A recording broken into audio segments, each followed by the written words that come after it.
پورے 56-57 اسلامی ملک ہمدردی کے 2 بول بولنے سے قبل بھی ان لفظوں کو تولتے ہیں کہ اس سے کسی کی ناراضگی تو نہیں ہوتی۔ جب مسلمان اتنا بزدل ہو جائے گا، اتنا کمزور ہو جائے گا، تو پھر اللہ کو ایسے لوگوں کی کوئی ضرورت نہیں ہے۔ پھر ذلت، رسوائی، نکبت مقدر ہوگی اور وہ آپ کے سامنے ہے۔ وَأَنْتُمُ الْأَعْلَوْنَ إِن كُنتُم مُؤْمِنِينَ، تم سر بلند ہو کر مومن بن کے رہو، عزت کا تاج تمہارے سر پہ رکھوں گا، یہ میرے رب کا وعدہ ہے، لیکن شرط یہ ہے کہ تم مومن بن کے رہو۔ اور آج دنیا کا مکروہ اور دوہرا چہرہ بھی سامنے آ گیا، جو انسانی حقوق کی بات کرتے ہیں، کتوں اور بلیوں کے حقوق پہ تنظیمیں بنا رکھی ہیں۔ آج بلکتے بچے، یہ ایک تصویر دیکھی نہیں جاتی کہ ایک حاملہ عورت کٹ جاتی ہے تو اس کے پیٹ سے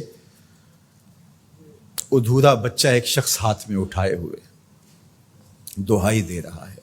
ظلم ظلم ہے، بڑھتا ہے تو مٹ جاتا ہے، اور خون خون ہے، بہتا ہے تو جم جاتا ہے۔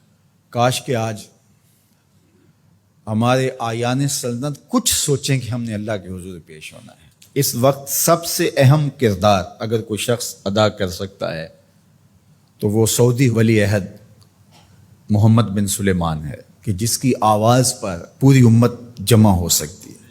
اس وقت کفر متحد ہے، اس وقت پورے یہودی دنیا کے اسرائیل میں جمع ہو رہے ہیں مسلمانوں کے خون کا تماشا دیکھنے کے لیے،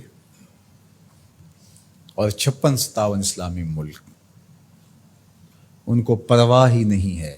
اس وقت کیا کیفیت ہوتی ہے جب ان کے بچے آواز دیتے ہیں، این انتم یا جنود المسلمین، اے مسلمانوں کے لشکروں کہاں ہو تم؟ کس طرح ان کو جواب دیں؟ ایک بیٹی نے آواز دی تھی، صرف ایک بیٹی نے، ناہید نام تھا اس کا، اور بدترین حکمران دنیا اسے مانتی، حجاج بن یوسف کو۔ ایسے جمعے کا خطبہ دے رہا تھا تو محراب کے پیچھے سے آوازیں بلند ہوئیں، تو اس نے پوچھا کیا ہوا؟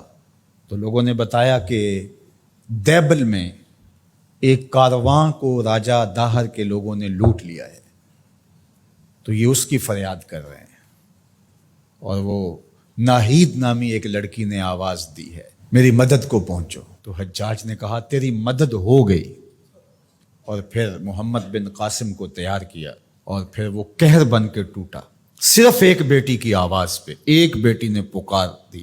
آج کتنی بیٹیاں ہیں، کتنے بچے ہیں، آج وہ نام لے لے کے آوازیں دے رہے ہیں، لیکن ہے کہ کسی کی زندگی کا لف و نشر غیر مرتب ہو، کسی کی نیند میں خلل آ جائے، کسی کے عیش و عشرت میں، کسی کے طرز زندگی میں فرق پڑ جائے۔ بے حسی کی یہ کیفیت ماضی میں کبھی نہیں دیکھی تھی جو آج دیکھنے کو مل رہی ہے۔ آہستہ آہستہ ہمیں مادیت زدہ کر کے، مسائل میں الجھا کر کے ہمیں اس جگہ پہ کھڑا کر دیا گیا کہ ہم کسی قابل نہیں رہے، لیکن اگر ہم سچے دل سے رب کے حضور حاضر ہو جائیں اور مظلوم کی داد رسی کے لیے کھڑے ہوں تو اللہ آسمان سے بھی رحمت نازل کرے، زمین سے بھی رحمت نازل فرمائے۔